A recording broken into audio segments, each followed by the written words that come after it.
Welcome to the 2023 Robert F. Kennedy Book and Journalism Awards. We will begin shortly. This ceremony and all of the important programs at RFK Human Rights rely on donations from generous friends.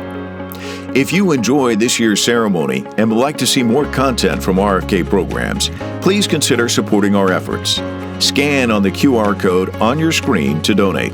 Our program will begin shortly.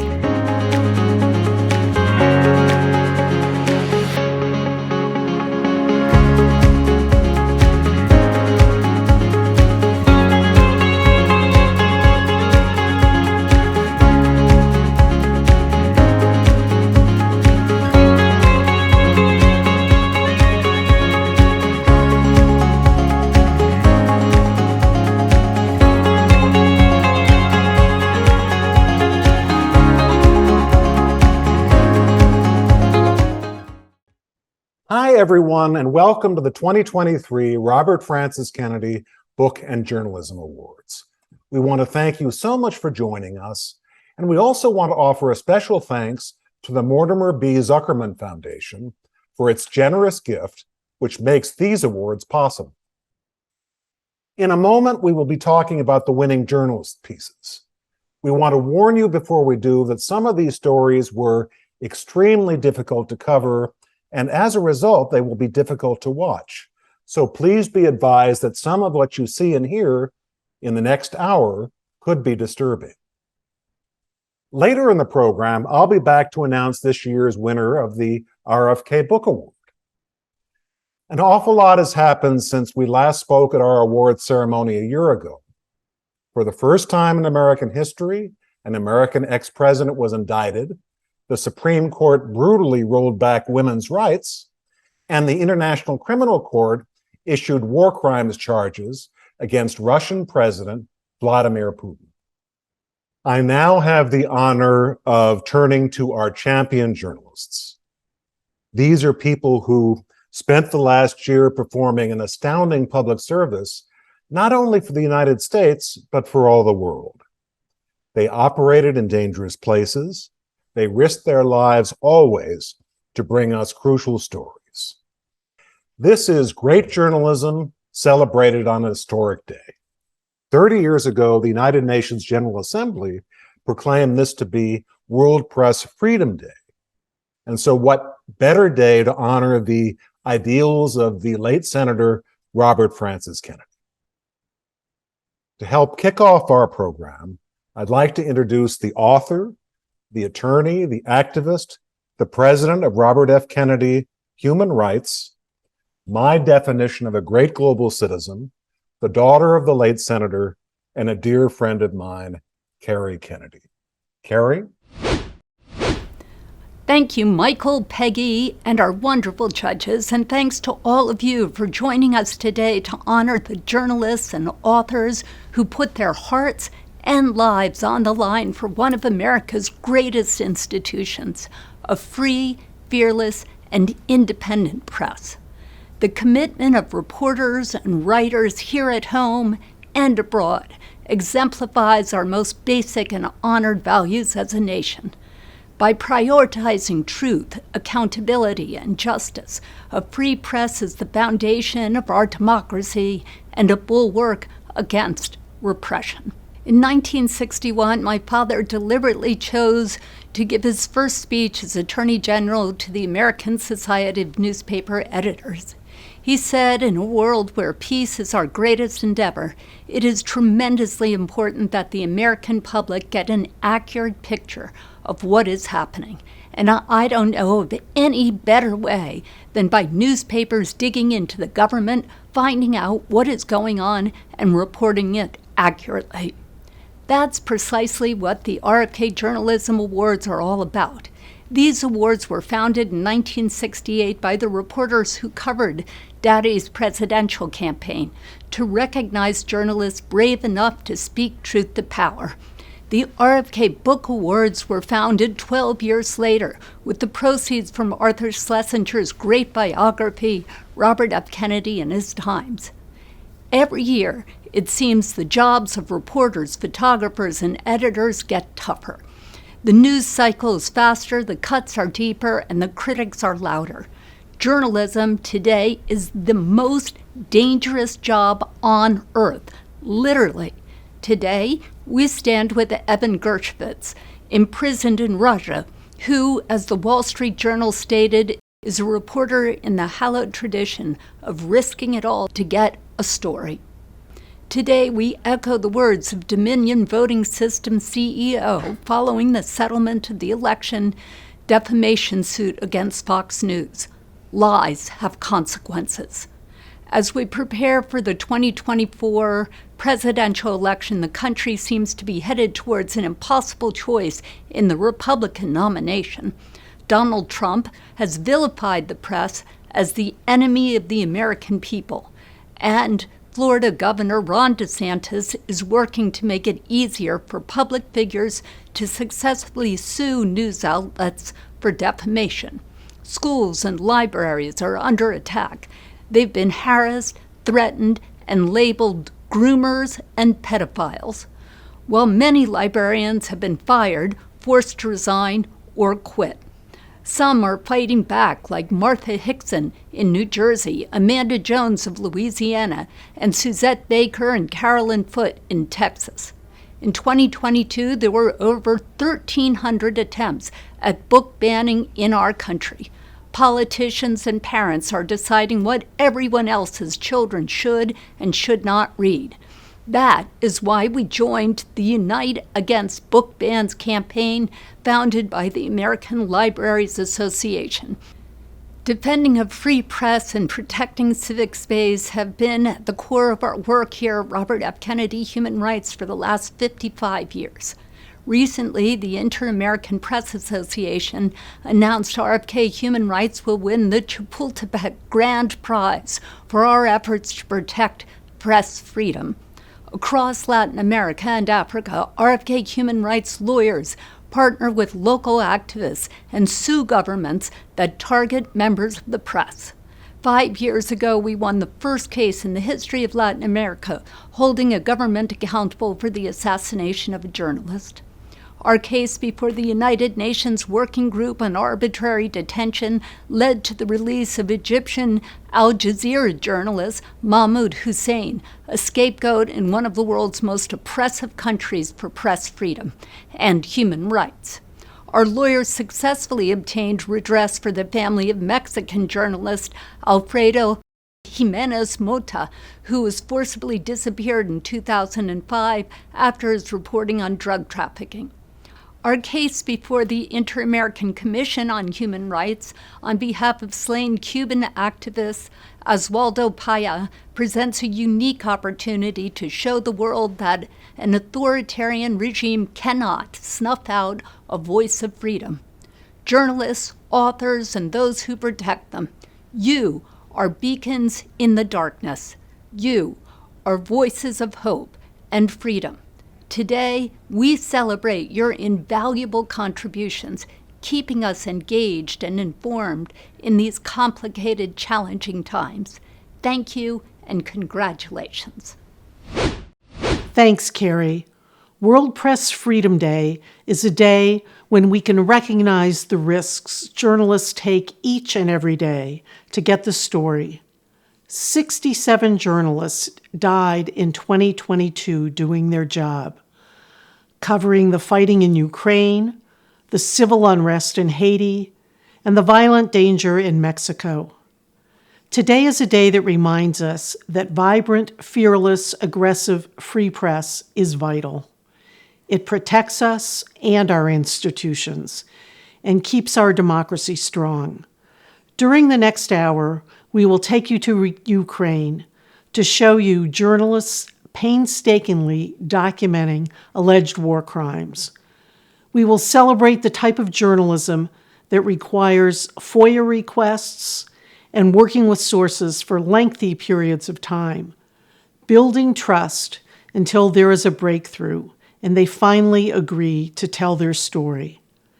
It takes time, tenacity, and passion to get these kind of stories. Each of these journalists we celebrate today are shining a light on the issues important to the late Senator Robert F. Kennedy. Themes like human rights, social justice, and the power of individual action. We are pleased again this year to have a group of special presenters to hand out these coveted honors. It is my honor to introduce the co-anchor of the PBS NewsHour, Amna Nawaz, our first award presenter. Photojournalist Eve Arnold once said, if the photographer is interested in the people in front of his lens, and if he is compassionate, it's already a lot. The instrument is not the camera, but the photographer. That is a great way to describe our International Photography winner. He was tasked with capturing what the Red Cross described as apocalyptic, yet he approached the siege of Mariupol with a mixture of courage, tenacity, and empathy. The result is an amazing body of work. Take a look. Every phase of the siege of Mariupol is captured by photojournalist Yevgeny Maloletka. He shows us a damaged city, but more importantly, he captures the brutality of an unending Russian assault on the people living here. There are countless images of the besieged, beleaguered, and bloodied residents of Mariupol. In this image, an elderly woman is being helped. In the background, you can see a scarred, blackened residence, one of many shelled-out apartment buildings. We see the tanks rolling through the streets. In this photograph, a lifeless child is in the back of an ambulance. The paramedic does all he can, but the girl will not survive. In this image, emergency workers and volunteers help an injured pregnant woman from a bombed-out hospital. The woman and baby would also die. In this Ukrainian city, death would become a way of life.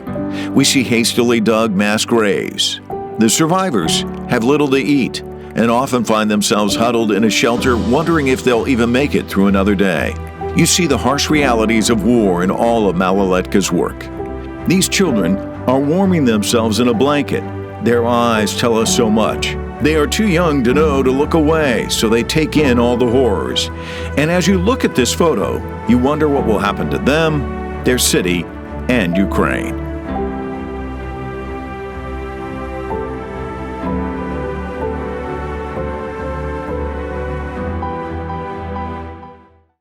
The International Photography winner is Yevgeny Maloletka for his series of images chronicling the siege of Mariupol. It's now my pleasure to introduce award-winning and acclaimed documentary filmmaker Carrie Kennedy to announce our domestic photography winner. California is known for sun, surf, and mountains. But over time, it's also become the state with the highest homeless population in the country. California accounts for nearly a fifth of the total number of homeless people in the United States. Our domestic photography winner, Christina House, trained her camera on a homeless woman trying to free herself from a life in the shadows. Our domestic photography winner is Christina House of the Los Angeles Times for Hollywood's Finest. Take a look. Her face anguished as 22-year-old Mackenzie Trahan talks about her descent into homelessness. For Mackenzie, her struggles began when she ran away from home at the age of 11. That led to drug use and an endless cycle of juvenile hall and foster care. She's been living on the streets since she was 13. Now, as she stands outside her tent overlooking a Hollywood freeway, she's preparing to create a new life because she's pregnant. But freeing herself from the chains of poverty won't be easy. Los Angeles Times photojournalist Christina House takes us on Mackenzie's journey. We are there as she and her boyfriend Eddie hear the baby's heartbeat. House photographs baby Anne's arrival. She captures this tender moment as Mackenzie gives Anne a bath. But things take a turn when someone calls a child protection hotline to say Mackenzie is neglecting her child. Eventually, Anne is taken away, and Mackenzie is back on the streets. Finally, several months later, through a housing program in LA, she receives an apartment and simply collapses on the floor, undoubtedly hoping that now, maybe after so much heartache, her luck will change. The domestic photography winner is Christina House of the Los Angeles Times for the entry Hollywood's Finest. Now here's Natalie Morales. This year's cartoon winner is no stranger to awards. He captured the Pulitzer Prize in 2000 for his editorial cartoons. He also won this honor in 1999. His work is savvy, shrewd, and sometimes stinging. Let's take a look at the cartoons of Joel Pett. Pulitzer Prize-winning editorial cartoonist Joel Pett has been at this for more than 30 years. He describes his work as scratchy and spare, but take one look and you'll see it's actually insightful and searing, calling attention to progress on women's equality years in the making and demonstrating how it's being stripped away by the Supreme Court. He also targets the ultra-rich and their efforts to escape paying taxes. Income inequality is a constant theme. This cartoon shows a sky-high grocery store receipt and how much of that money will actually make its way back to the store workers. He also offers this cartoon illustrating how politicians fare with their NRA report cards and what all those grades mean in a country racked by school shootings.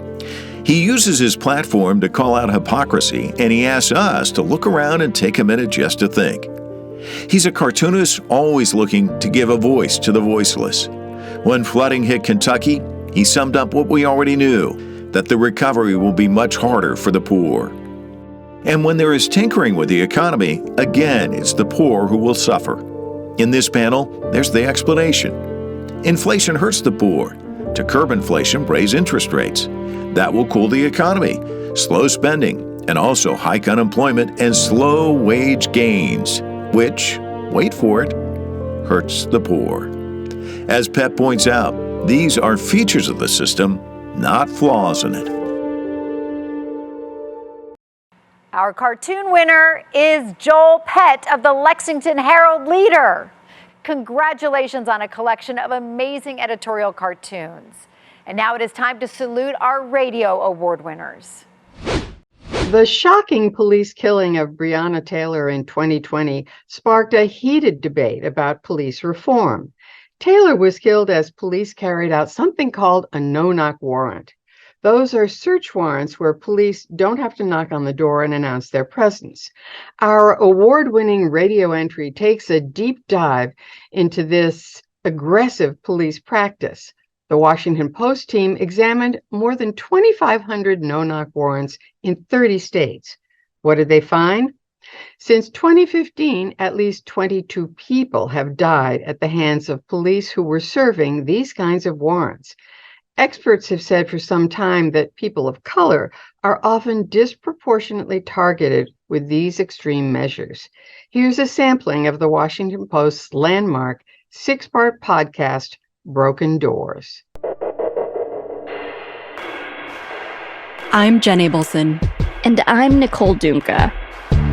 This is a series about one of the most aggressive and intrusive policing tactics and what happens when accountability is flawed at every level.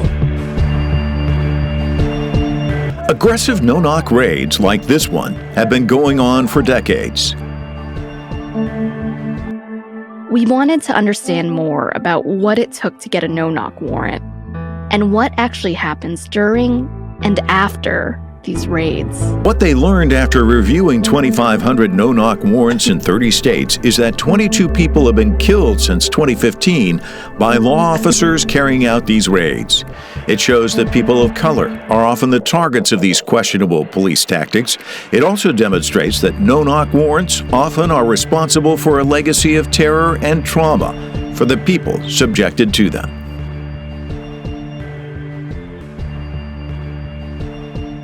The radio winner this year is the groundbreaking podcast Broken Doors. Our congratulations to hosts Jen Abelson and Nicole Dumka, and audio producers Rena Flores, Sabi Robinson, and Lena Mohammed at the Washington Post for this impressive body of work.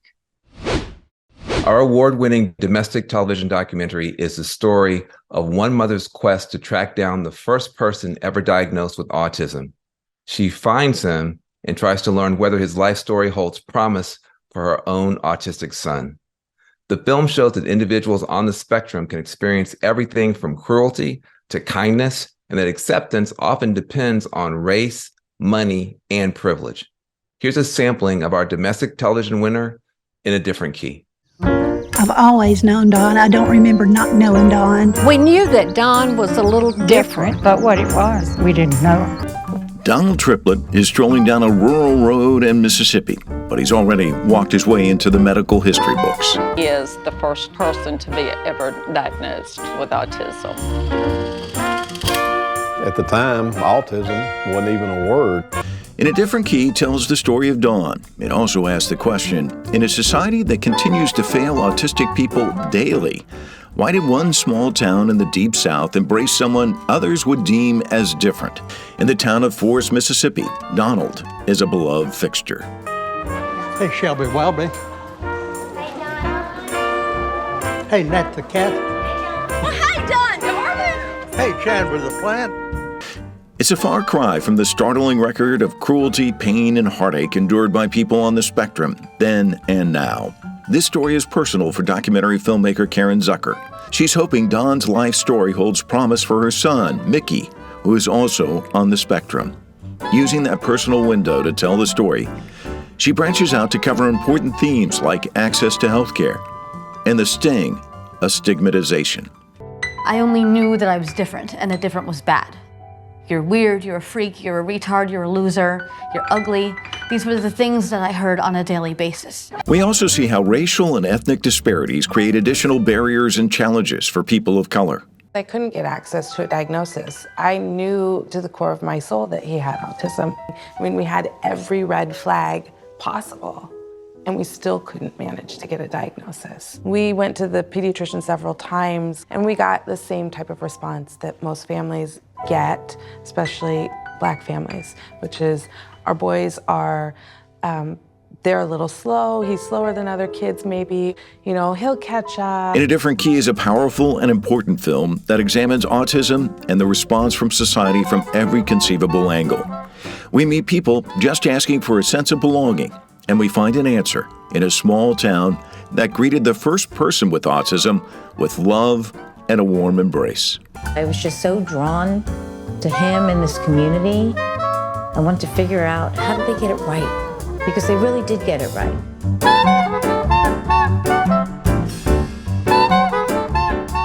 The domestic television winner is the PBS documentary In a Different Key. Congratulations to the amazing team of Karen Zucker, John Donovan, and Ray Connolly for this powerful and deeply personal documentary. Now, here's the winner of 2 Pulitzers, the esteemed New York Times columnist Nick Kristof, with a look at our domestic print award-winning entry. In 1961, then-President John F. Kennedy spoke about the corrosive effect of secrecy, calling it repugnant in a free and open society. He warned against a world where preparations are concealed, not published, mistakes buried, not headlined. Our domestic print winners pierced a veil of secrecy surrounding a state-run facility in Illinois. The journalists faced numerous obstacles while chasing the story, but once the secrets began to unravel, they found their award-winning entry, A Culture of Cruelty. Take a look. It is a 270-bed mental health facility in a remote area of southern Illinois. It looks unassuming, but we learn in Culture of Cruelty that the Choate Mental Health and Development Center is a place where patients have been on the receiving end of bloody beatings. Capital News Illinois, Lee Enterprises, and ProPublica launched a months-long investigation into the state-run facility and found cases like Blaine Reichert's. The 24-year-old diagnosed with autism refused to pull up his sagging trousers and then became the victim of one attack. Multiple witnesses claim he was dragged to his room, strapped to his bed, and then 4 mental health techs took turns pummeling him. This is a copy of the initial statement he gave to a security officer following the beating. Question: why did he punch you? Answer: just for the hell of it, I don't know. Question: have you been examined by a doctor or nurse? Answer: yeah, he told me to say I fell. Records obtained by the reporters showed that over a 10-year period, the state police opened up at least 40 criminal investigations. Employees were accused of whipping, choking, punching, and raping residents. Following the reporting, Governor J.B. Pritzker called the abuses awful and said he would close Choate if it did not put an end to the mistreatment.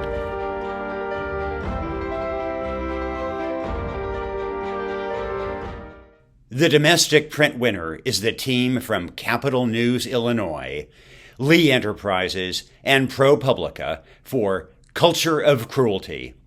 Our congratulations to Capital News Illinois reporter Beth Hunsdorfer and Lee Enterprises ProPublica local reporting network reporter Molly Parker. Now, here is the host of Matter of Fact, Soledad O'Brien. Many great reporters have learned that an award-winning story often begins on the phone with that all-important anonymous tip. That's the case with our Criminal Justice Reform Prize winner. It started with a phone call in 2018. The tip would be a tough one to nail down, but Shannon Heffernan would manage to do that. What follows is the story of prison guards who have learned to operate in the shadows. The guards have found locations within the prison walls outside the ever-present peering eyes of surveillance cameras. These become blind spots where they can deliver acts of unspeakable violence against inmates. Here's a taste of the podcast Motive, Season 4. I've been reporting on prisons for years now. The prison system, I'm sure I don't have to tell you, is huge. Chances are, just statistically, that a lot of you know someone who's been locked inside. Or maybe you've been locked up yourself. And something that big, that fundamental to how society functions, can start to feel normal, like just the way it is. So people simply stop looking. Shannon Heffernan did not stop looking. She used the fourth season of the podcast Motive to look into alleged abuse in Illinois prisons. Some might call it carefully planned abuse because it happened in blind spots, areas outside the view of prison surveillance cameras. As one inmate says, the only time anyone took notice of the prison guard beatings was when they killed someone. When they kill someone. Could that have happened? A man named Larry Irvin died in the summer of 2018. He had 15 rib fractures and a punctured colon. Prison documents show he was handcuffed and being transferred to segregation. Whatever happened to him, and whatever caused his injuries, it happened in a place with no cameras. An inmate in a cell opposite Irvin did not witness the beating, but he saw the aftermath. They literally beat the living hell out of him. After the Motive team's reporting, 3 of the guards were convicted in the killing of Irvin, and cameras were added to a notorious blind spot uncovered in the podcast coverage. The Criminal Justice Award is given for the multi-year investigation by Shannon Heffernan and WBEZ Chicago Public Radio for Motive Season 4 and its look at prison blind spots. Now let's take a look at the high school print winner for 2023. I've spent the last quarter century writing about high school students grappling with grief in my books Columbine and Parkland, Birth of a Movement. Our high school print winners were grappling with their own trauma and their own grief when they managed to produce a special edition focused on the opioid crisis after the overdose death of a popular classmate.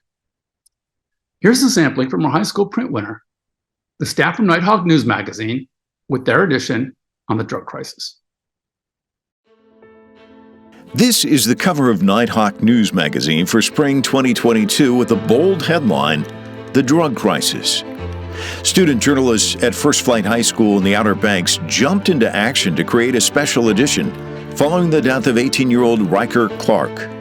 The comprehensive package of reports included conversations with a drug treatment specialist and law enforcement. The student journalists write in their lead story, experimenting at parties, having fun with a friend, making mistakes alone in your room. For many students, they are simply rites of passage from high school to adulthood. Regrets surface, lessons are learned, life goes on. Except when it doesn't. The students interviewed Riker's grief-stricken mom, Carolyn Clark, who offers this cautionary advice. It only takes a simple mistake to change your life or to take it away.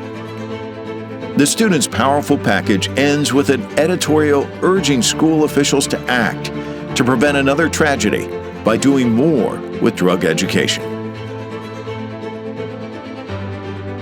So congratulations to our high school winners, which is the staff at Nighthawk News Magazine at First Flight High School in the Outer Banks. We salute the editors, Kayla Halleck, Marin Ingram, Maggie McNinch, and Taylor Newton as they shepherded this effort. They got help from Kira Walters, Joey Craig, Olivia Sugg, and Fiona Fincha. Now here is our high school broadcast presenter, today's show anchor, Craig Melvin. When it comes to the culture wars in the United States, book banning has dominated the headlines. Veteran reporters from places like the Wall Street Journal and the New York Times have tackled the story. But when it's your school library in Texas that's targeted, the reporting takes on a different sense of urgency and tone. Student journalist Mithra Kama was painstaking. Her painstaking objective as she set out with a goal to inform fellow students on an issue directly impacting them. Here's a look at book ban. PHS students may have recently noticed books missing from the shelves in the nest. Our high school television winner shows how her Texas high school became embroiled in the culture war book debate. Suddenly, books began disappearing from library shelves. Within the community, the Prosper Citizen Group Political Action Committee has reported and made efforts to remove 82 books from Prosper school libraries, leading to the permanent removal of 22 books after review. School officials claim the books were removed for exhibiting something they described as exhibiting pervasively vulgar themes. And one way to kind of determine that is looking at our community standards. Something in one community may not be pervasively vulgar. While many community members have expressed that there is a more extensive list of books that are unfit for a school library, others are of the opinion that the already removed titles shouldn't have ever lost their places on bookshelves. But some high school students believe something else is at work here. There's just some topics that are politically challenging at the moment that are in the books that they were taken out, especially the one that literally says like queer and how to deal with being LGBTQ. That doesn't have vulgarity in it, but they're still taking it out anyways because parents don't want their kids learning about that. Eagle Nation News wants PHS students to be aware that the books they're holding in their hands may not always be available at school. For Eagle Nation News, I'm Mithra Kama. We want to congratulate Mithra Kama. She's an Eagle Nation news reporter at Prosper High School in Texas. She wins the High School Broadcast Award for her report, Book Ban. Now, it's my pleasure to introduce Simone Sanders Townsend, the host of MSNBC's program, Simone. There's a great quote about what it's like to be home, and it goes like this. Home is the starting place of love, hope, and dreams. But what happens when you are forced from your home? Our college winners from Columbia University explore that very question as they give us a glimpse into the lives of 3 accomplished Afghans. They believed in the U.S. mission to change their country, only to scramble to escape during the fall of Kabul. Here's a taste of Allies' welcome. Taliban forces entered the heart of the Afghan capital, Kabul, today. Desperate people trying to flee the country in what can only be described as a chaotic exodus. I was working for the New York Times. August 15th in the morning, around 7, I went to the office. My colleague said that we are trying to get out of the country. When I reached the office, a colleague said they're closing down the whole complex. We have to leave. I was like, what's happening? He said, Taliban are coming. I was fellow with an organization. I don't want to mention the name. I had like 10 minutes to be ready to leave the house, to say goodbye to my parents, to my mother, to my brother. That was my last conversation with my mom. This is how this heart-stopping 23-minute documentary begins, as we retrace the narrow escape of 3 young Afghans leaving a collapsing country. They were aiding American efforts at installing democracy in Afghanistan when they suddenly were faced with leaving their families and homeland. Now they're forced to adapt to a new country. They speak openly about their despair and the mental toll of being strangers in a strange land. I was diagnosed with PTSD. And then right now that I don't know about anything, it triggers my mental health a lot. I cannot sleep, like every night I cannot sleep. And even if I sleep, I wake up from nightmares. RFK judges declared this documentary as journalism at its finest, using personal stories, film clips, and animation to illustrate the tragic aftermath of war. It also shows how the world quickly shifted its attention from one war to another, leaving these Afghans to fear their plight will be lost in the ever-churning 24-hour news cycle. The College Journalism Award winner is Allies Welcome, created by Columbia University student filmmakers Shakib Azrar and Tavleen Tarrant. Our congratulations to both of them for showing us the heartache that comes from finding yourself adrift in a new country, all while knowing you cannot return to your decimated homeland. Now it is my pleasure to introduce two-time Emmy Award-winning broadcast journalist John Siegenthaler Jr. Simone, thank you. And hi, everyone. The Siegenthaler Prize is named in honor of my late father, a fearless journalist and a fierce defender of the First Amendment. As friends of this award know, he never stopped moving. He threw himself passionately into these awards. For many years, he co-chaired the RFK Book Prize Committee. As a young man, he was a trusted aide to Attorney General Robert F. Kennedy and was a lifelong champion of civil rights. While trying to protect the Freedom Riders in Montgomery, Alabama in 1961, he was savagely beaten by an angry white mob. This award is meant to recognize reporting under difficult circumstances that requires courage and commitment. I am proud to announce that the winner of our non-traditional media category is also the 2023 John Siegenthaler Courage in Journalism Award winner. Journalist Ian Urbina spent 8 years reporting at considerable risk from all 7 oceans. Here's a taste of his immersive 7-part podcast series, Outlaw Oceans.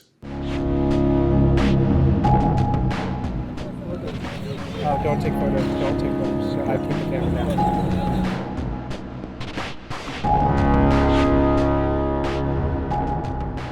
Few places on the planet are as lawless as the high seas. The ocean is a place of amazing beauty, but it's also this dystopian realm where severe inhumanities occur, and often with impunity.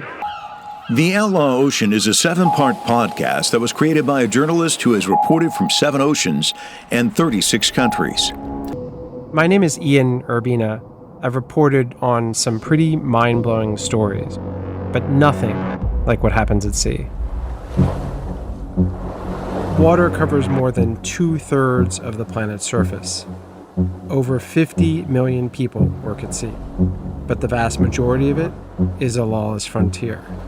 I've spent much of the past 10 years reporting from that frontier. Urbina describes this as a watery Wild West, as the podcast series introduces us to everything from pirates to mercenaries, even slaves. It's a difficult and dangerous environment, and Urbina himself experienced a near mutiny on one assignment. Out here in this lawless frontier, murders and mayhem are hidden from view until Urbina starts digging. This is from episode 1, the murder video.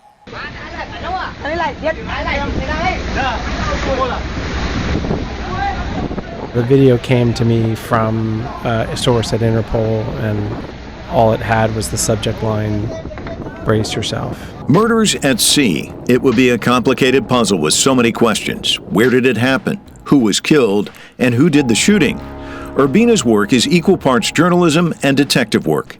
He eventually finds enough evidence identifying the culprits and delivers it to the Taiwanese government, where, as he describes it, he's greeted with dead silence. This series, while distributed by the Canadian Broadcasting Corporation and the Los Angeles Times, was financed by Urbina's nonprofit news organization. He distributed it to dozens of news organizations worldwide for free in an effort to call attention to a world most of us will never experience. As one Pulitzer Prize winner puts it, this is unbelievable investigative reporting and an utterly powerful listen. For this comprehensive, sprawling investigation into the lawlessness on the high seas, we salute the Outlaw Oceans Project for winning the Non-Traditional Media Award, along with the prestigious Siegenthaler Courage in Journalism Award. Our congratulations to Ian Urbina and the entire team at the Outlaw Ocean Project. Now, it's time to find out who the International Television Award winner is. Here's Telemundo news anchor Arantxa Loizaga. As Michael Beschloss mentioned at the beginning of our awards program, the ICC has issued an arrest warrant for Russian President Vladimir Putin for human rights atrocities. The international television winners came up with a painstaking and vital documentary actually tracing where these human rights abuses were carried out in Ukraine. The result is the comprehensive and chilling frontline documentary, Putin's Attack on Ukraine, documenting war crimes. Take a look. Evidence of Russian atrocities from Putin's invasion. Outrage is growing over unimaginable atrocities. Ukrainian officials say Russian forces left behind a, quote, scene from a horror movie. Putin takes us back almost to the Middle Ages, the idea of siege warfare, the idea that there is no civilian immunity. In a major special investigation, we were starting to see videos showing a lot of civilian deaths, bodies in the street. A reporter for the Associated Press. Frontline and the Associated Press map the patterns of violence. Frontline and the Associated Press teamed together to deliver a phenomenal documentary on one of the most important human rights stories of our time. They interview witnesses and survivors and combine that with current technology and social media to catalog case after case of potential war crimes. They posted to Twitter bodies in burnout homes, bodies in cars. A lot of government buildings were struck, but also cultural buildings, theaters, hospitals, schools. To try to understand the scope of the atrocities in Bucha, we worked with visual investigators, Situ, and Ukrainian drone videographers to create a 3D model of the town. A map of the patterns of violence and hundreds of potential war crimes. This team uses cell phones, photos, video, and CCTV surveillance video to present a chilling documentary that clearly shows civilians as targets. They show us one bombed-out apartment building where Katarina lost 5 family members. Как можно? Когда нету никого больше. А детей что? Жили. Deeply sourced, exhaustively researched, and beautifully shot and edited, this film brings this tragedy to life, demonstrating the horrors of what's happening in Ukraine.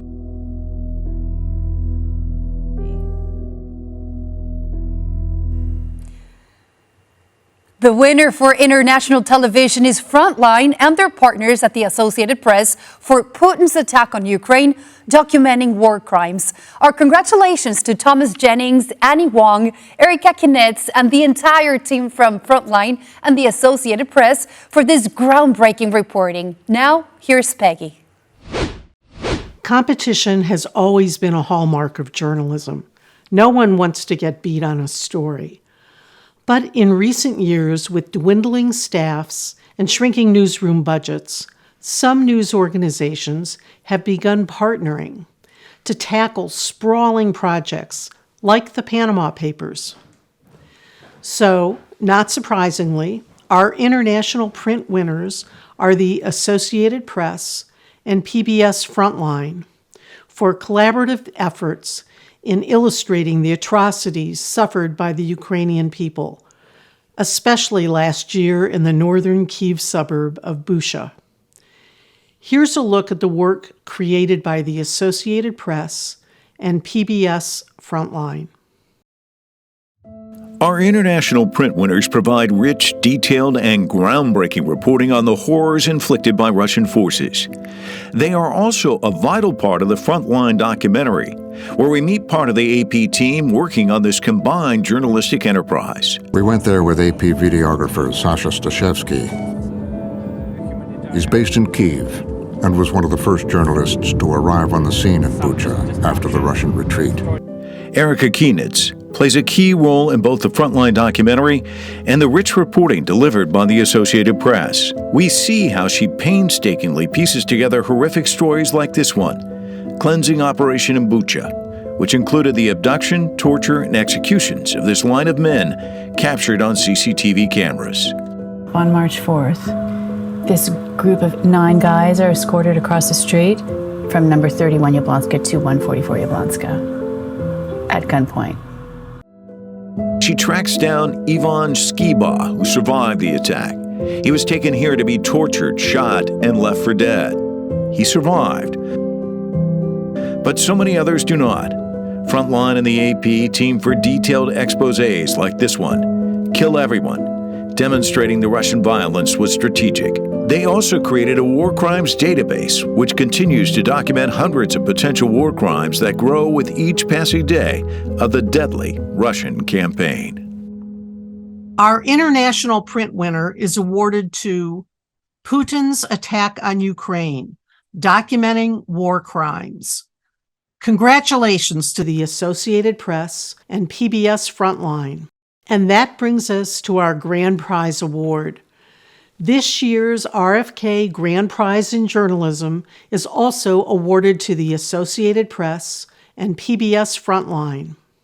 Congratulations to the team at the Associated Press, which includes from the AP's International Investigative Unit, journalists Erica Kienitz and Sarah L. Deeb, Global Investigations news editor Allison Kojak, Washington investigative journalist Michael Biesecker, photojournalist Alexandra Stashevsky, and news verification journalist Beatrice Dupuy. This award also includes Tom Jennings and Annie Wong from PBS Frontline. Now let's hear from representatives from both teams.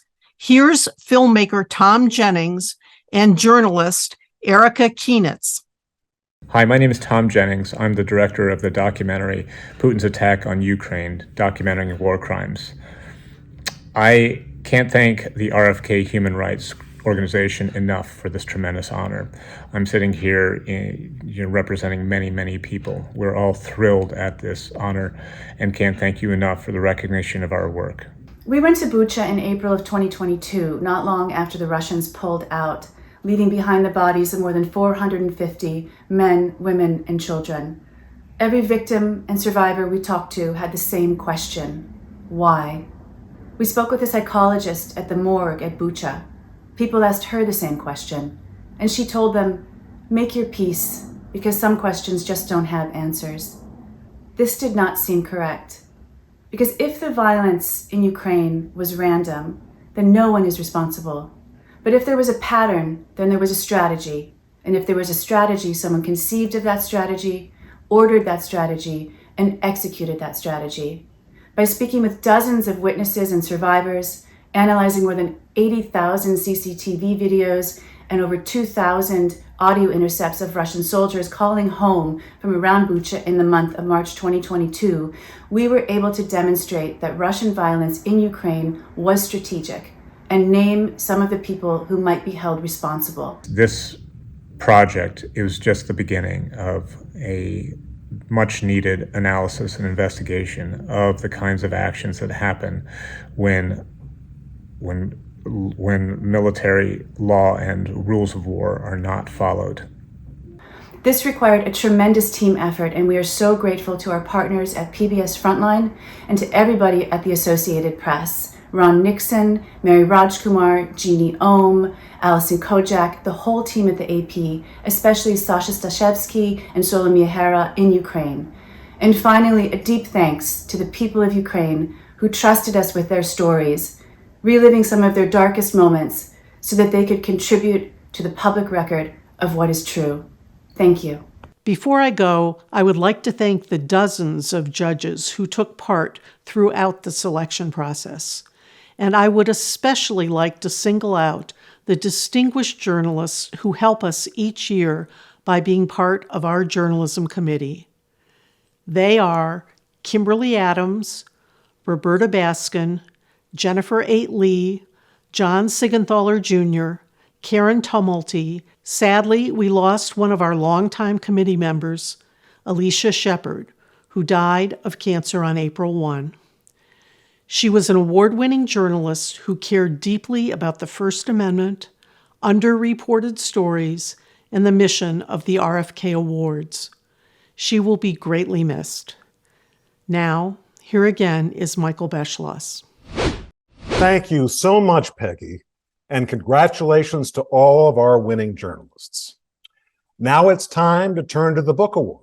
This award has been made possible by the late Arthur Schlesinger Jr. In 1978, Arthur wrote the powerful biography, Robert Kennedy and His Times, which is as current in 2023 as it was in 1978. At the time the book was published, Arthur used proceeds from the sale of the book to found our book award. Arthur Schlesinger wanted to honor authors who shared the noble and historic ideals of Robert F. Kennedy. Before we announce the book award, I'd like to take a moment to thank my fellow judges, journalist and author Ruth Marcus, author and historian Annette Gordon-Reed, and author and historian Ted Widmer. We had all sorts of great books to choose from, and our judges read an awful lot of books. And I wish I could tell you that we had this enormous wrestling match to decide who was the winner, but actually we had a great conversation and arrived pretty quickly at a decision.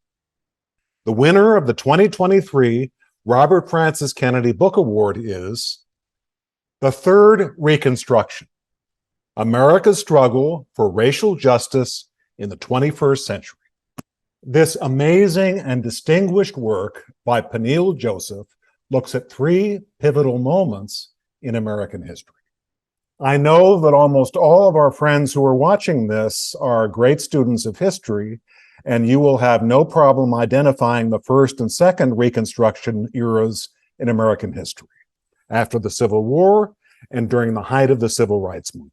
Peniel argues that we are actually living through the third Reconstruction, which he considers to be a period of time that begins with the election of Barack Obama and ends with the January 6th attack on the United States Capitol. Peniel Joseph believes that what he calls, and what we all should call, the Third Reconstruction provides all of us with another chance to transform this country and transform it in ways that it should have been transformed and was not transformed during the first two Reconstructions in American history. Now let's have the honor of hearing from Peniel Joseph, winner of the 2023 Robert Francis Kennedy Book Award, author of The Third Reconstruction. I would like to express my deepest gratitude to the Robert F. Kennedy Book Award Committee, Carrie Kennedy, and everyone associated with this prize. It's a real honor that I would like to dedicate to my mother, Jermaine Lacroix Joseph, who recently passed. And she was my first history teacher, the first person who taught me about human rights, and somebody who introduced me to Robert F. Kennedy and the work that he did around civil rights and human rights and social justice, which has always been an inspiration. This book, The Third Reconstruction, has really been a labor of love for me. I do believe that things can change, and that ripples of hope that Senator Kennedy talked about can actually create transformational change. We are in this third period of Reconstruction, and even though there are great challenges ahead, I really do truly believe that there are even greater opportunities before us. I think the example that Senator Kennedy gave during the 1960s is an incredibly enduring and resonant example for all who are interested in social justice, racial equality, and building what Dr. Martin Luther King Jr. called the beloved community. So again, I would like to express thanks to everyone who really made this book possible, which includes people too numerous to mention, but certainly the folks at Basic Books, my editor, Brian Stilberg, my agent, Gloria Loomis. I'd like to thank my wife, Laura, and our entire family for really being so supportive and dedicated while I was trying to do this work. And really, the work of human rights continues into the 21st century. And I think one of the most inspiring examples that Senator Kennedy offered during his lifetime was remaining hopeful and steadfast, even amidst crisis, and knowing that better days were ahead, even when it seemed as if the opposite were true. So I do believe that better days are coming. We have to do the work involved for social justice. Hope is absolutely a discipline that is based on action and activism. And I'm very, very honored and humbled by this award. Thank you.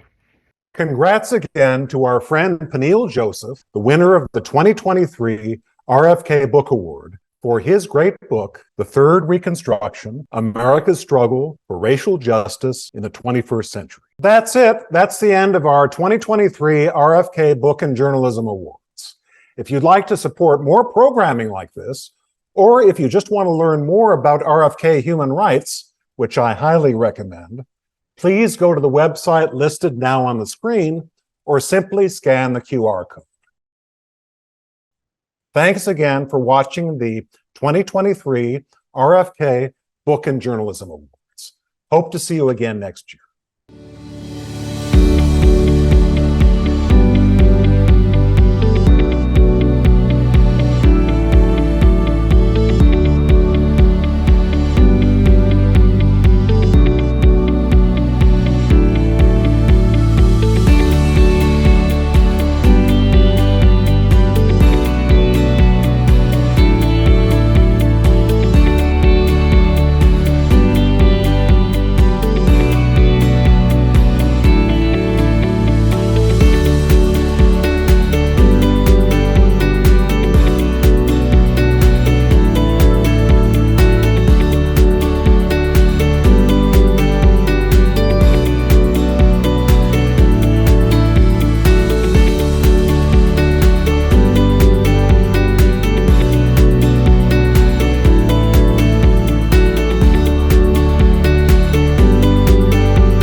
Our thanks to all of our special guest presenters and to our viewers. We're grateful to the Mortimer B. Zuckerman Foundation for their support of the 2023 Robert F. Kennedy Book and Journalism Ceremony.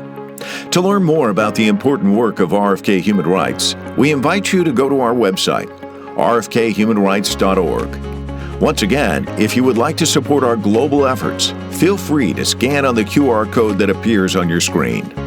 Once again, thanks for joining us for the 2023 RFK Book and Journalism Awards.